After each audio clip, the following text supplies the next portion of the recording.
The Buffalo Bills just can't stop beating the Miami Dolphins. Bills Mafia, that was not just a win last night. That was a reminder to the entire AFC East and, of course, the Miami Dolphins that this division still runs through Buffalo. You know, earlier this preseason, during the joint practices that the Lions had with the Dolphins, I posted a video that was saying that the Dolphins had a pretty bad practice and they weren't doing well. And I'll tell you what, the Miami Dolphins were in my comments, literally like 50 to 100 comments, all of them. So many rants and things were said in there.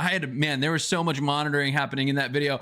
And these people were sure that they were going to come to Buffalo in week 3 and Thursday night football and beat us. Well, you know what, Dolphins fans? Here's your receipts. The final score was 31-21. Buffalo Bills still win. And you know what? It doesn't matter that it wasn't snowy in Buffalo. Your team, filled with track stars, still doesn't have the ability to come in when it's nice out on the turf and play and beat us, right? You have no ability to do that, Miami. Like in the last 15 weeks, or the last 15 times that we've played you, you've only beat us one time, right? And that was 2022 in a game, right? Like, it's been so long since you guys have beaten us. It's okay. Like, I know you guys are struggling. I know you guys just extended Mike McDaniel last year, but like, he's probably going to get fired this year. It's not a good look for you guys. And I know we want to see you guys play good because a healthy, good, thriving division is great competition, and it sharpens us to potentially play good games later on in the season. But you know what? It ultimately doesn't matter because you guys cannot win against us. The Buffalo Bills are dominant. They're 3-0 coming out of this game, and you guys are 0-3. Your playoff hopes are all but lost. I'm so sorry, Miami Dolphins. But hey, my name's Colin. This is Crack the Table. We are all Bills, no breaks. I'm hyped up from last night's win. You know, today's my son's birthday, and both of my older boys, they're 8 and 7. We were just watching the game last night on the couch, and they kept wanting to stay up later and later and watch it. They got school today, so they had to get to bed. But I'll tell you what, that was so fun. I'm just loving this football season. It just seems like our team is putting things together, even when they weren't perfect on offense, even when they weren't perfect on defense. We got to talk about some of those things today, but I'll tell you what, this is a fun team. This is a fun football season, and I'm thankful to be able to share it with you guys this year. I'm just doing this new thing. We recently started this channel about less than 2 months ago, and we're growing like a weed, and it's a lot of fun. And hey, I just welcome you in. If you haven't joined our channel and subscribed, I just welcome you. Join us. We're having having conversations every single day in the comments, and just like this video if you can, and you know, it's helpful for me also if you comment below, just say go Bills, or you know, also just tell me what was the favorite part of the game for you last night. But hey, I want to do a breakdown of last night's game and also do a little bit of a look ahead today in this video. So let's get right into it. You know, the thing I really want to highlight is Josh Allen. He is just a monster. Our offense has just been a monster. And of course, you know, we beat Miami 14 out of the last 15 games that we played against them. And against Sean McDermott, or under Sean McDermott, we are absolutely dominant against the Miami Dolphins. You know, for years they beat us up, but you know what? The tides have turned, and you know, the tides are out and the fish are flailing on the beach. They are not winning. I guess dolphins are mammals and maybe not fish, but hey, who's counting? But hey, think of this. This has been like 7 years of massive frustration for Dolphins fans when they go to Buffalo or when we even play them in Miami. But Josh Allen also himself had a historic night. His 200th passing touchdown. Amazing statistics, right? 22 passes, 213 yards, 3 touchdowns. He looked amazing. You know, the pass he had to Jackson Hawes has got to get us excited. People were flaming me a couple weeks ago about how, you know, making him, comping him to George Kittle. Guys, he's a rookie. He's not going to look like prime George Kittle, but this is a guy who's ascending. He's playing and blocking and running at an elite level. He's amazing.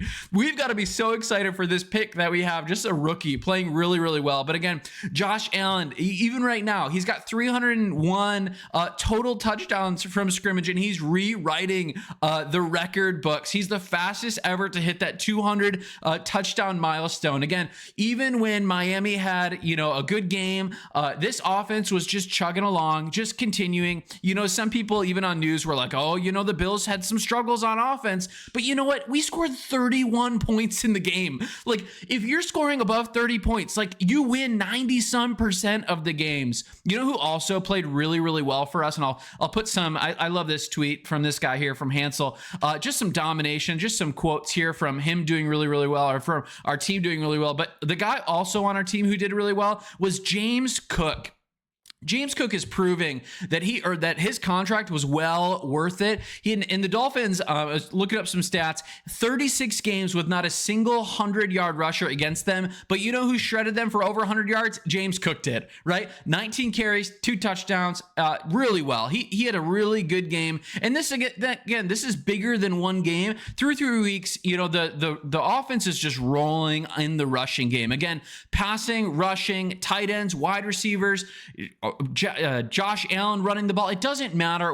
Our offense is cooking. Yeah, we had a couple things go our way last night. That penalty that kind of broke Miami, specifically the 4th and 1 near midfield when the rusher ran into our kicker's leg and it flipped. That's a really big blow. That's a really demoralizing blow for the Miami Dolphins. But for us, it was great. The Zach Zeiler barrels right into the punter, who roughs the kicker, gets the flag. We get the ball back. We move up, we get the first down. Buffalo didn't waste the gift. They turned that mistake into a touchdown, into points, and that's really what matters. That's where good teams don't make mistakes, and where bad teams seem to always make mistakes. Now, again, I realize that player, he's actually a really consistent, good player. I'm not dogging on him, but again, when you look at teams that win games consistently and successfully over seasons, it's teams that have the discipline, the mental discipline to keep composure and not to make mistakes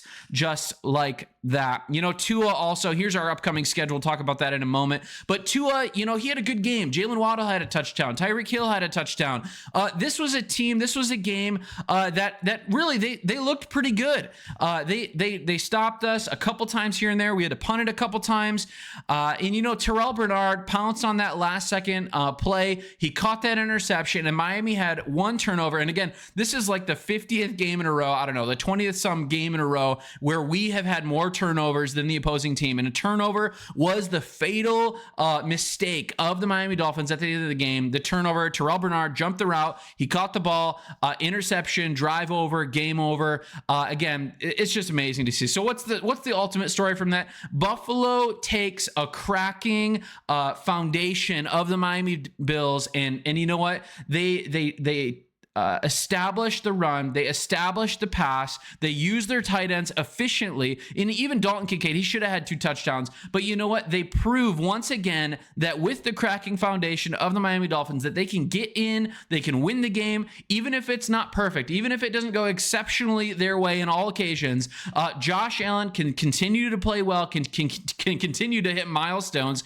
James Cook can burst streaks of the Miami Dolphins, and Sean McDermott's defense and team overall continues to dominate the Miami Dolphins regardless of the scenario. So Miami, same old script, penalties, kind of a soft defense, and one back-breaking mistake by Tua, and one penalty that really flipped the game for them, leading to this final score of 31-21. Buffalo Bills stay perfect. Miami Dolphin, the foundation is crumbling. We'll see if they make any roster changes or coaching changes going into this year, we'll see what happens at the bye week for them. But again, this is not really a rivalry. It's just an annual, multiple times a year reminder that the division runs through Buffalo, and the Buffalo Bills are better than the Miami Dolphins. That's the game. Buffalo isn't just winning, they're owning the moment. But again, let's look at this schedule here. We've got a pretty cakewalk schedule coming up. I'm excited to see us going against New England coming up here. Atlanta is seemingly showing that they're a pretty good team. Kansas City, we'll see if they get Rashee Rice and Xavier Worthy back. We get Miami again in week 10.